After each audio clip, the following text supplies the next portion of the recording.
Today's video is based on a true history that touched my heart. That is why I will present this video to you. It had been raining since morning and the sky was getting darker and darker as the time went on. The roads are covered with muddy. I have just finished my breakfast and resting on a chair.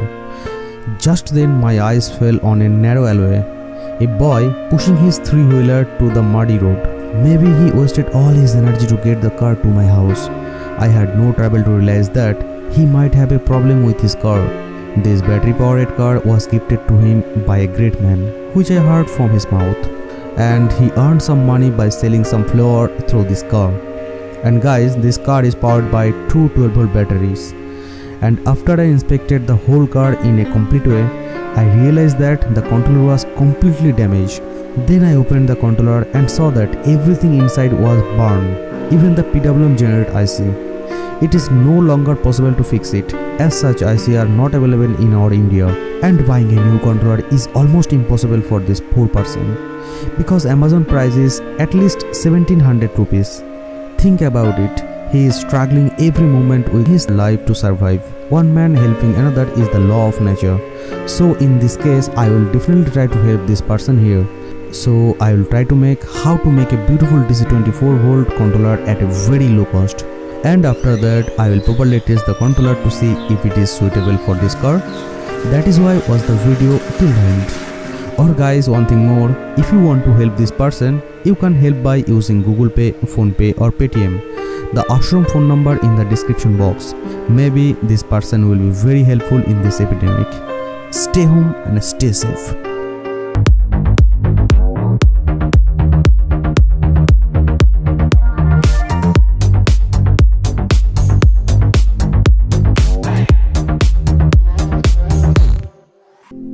This video has been sponsored by JLC PCB. This company make prototype PCB with new generation technology.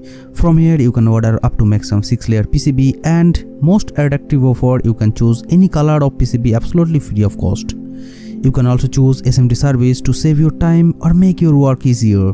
And of course you can enjoy worldwide shipping in just 7 days.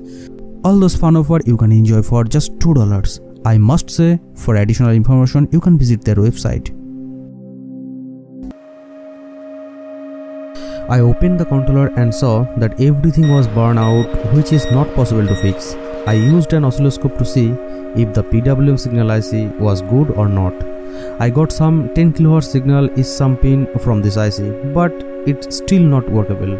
Because despite having the card input signal, but I can't get any PWM signal at the output. So that is why I have to believe that it is not usable, and definitely I have to recreate it. After thinking for a long time, it occurred to me that I could make it with only 5x5 timer IC at a very low cost. But in that case, the circuit diagram will be different and hopefully it will work properly. This is the throttle which is used to increase and decrease the speed of motor.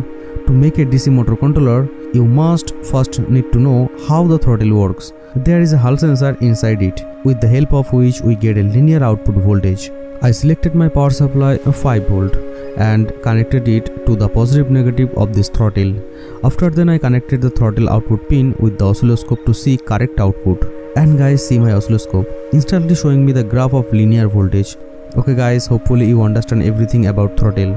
For make this controller, first you need some common component to make it. Or guys, remember one thing, we want signal between 0 to 20 kHz to drive our motor. With that in my mind, I will add 0.1 microfarad capacitor to 5x5 timer IC's trigger pin and ground, so that I can get this frequency. Then I will add a 1 kΩ resistor positive to discharge pin, so that I can determine the discharge value.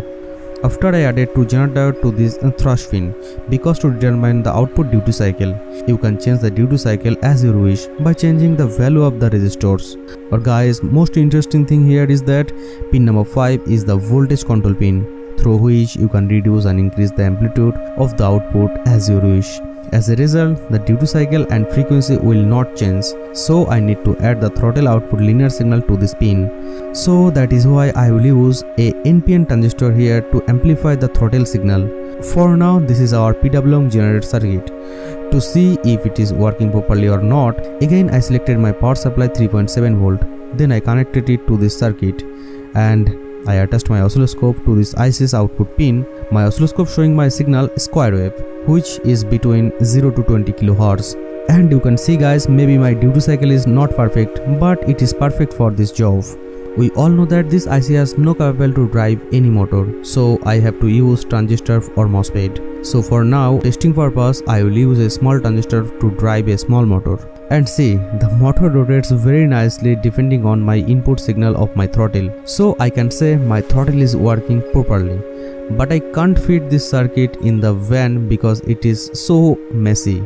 That is why I made it so nicely in a copper dot board. Only you can see the difference between 12V regulator IC and 5V regulator IC. 5V regulator IC cannot take more than 25V. On the other hand, 12V regulator IC can take more than 30V. So I used 12V to 5V regulator IC for 555 IC and throttle. Okay guys, now is the time for the final test, because of course it is important to see this car can run properly with this controller or not. So here you can see used a 350 watt motor which is capable of consuming maximum 19 amp hour current. Here I decide to use 2S5200 power transistor because it is handle this 35 watt motor properly, which I had already placed on a good heatsink.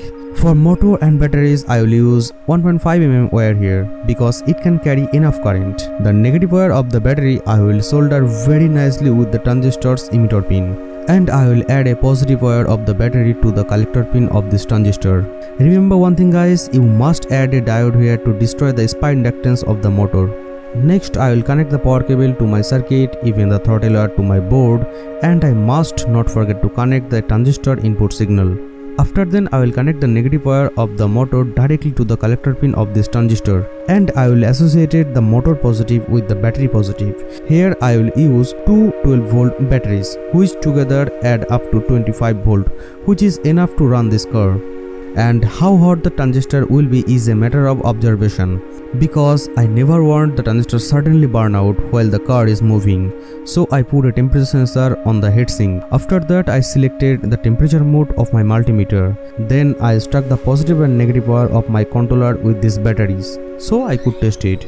And see guys, whenever I turn the throttle, the wheel of my van turned very nicely without any difficulty, and it is respond correctly to my throttle. And if I wish, I can reduce the speed and increase it. And the more good news is that I ran this motor 5 minutes continuously and my heatsink did not get hotter than 40 degrees centigrade, which is a good sign.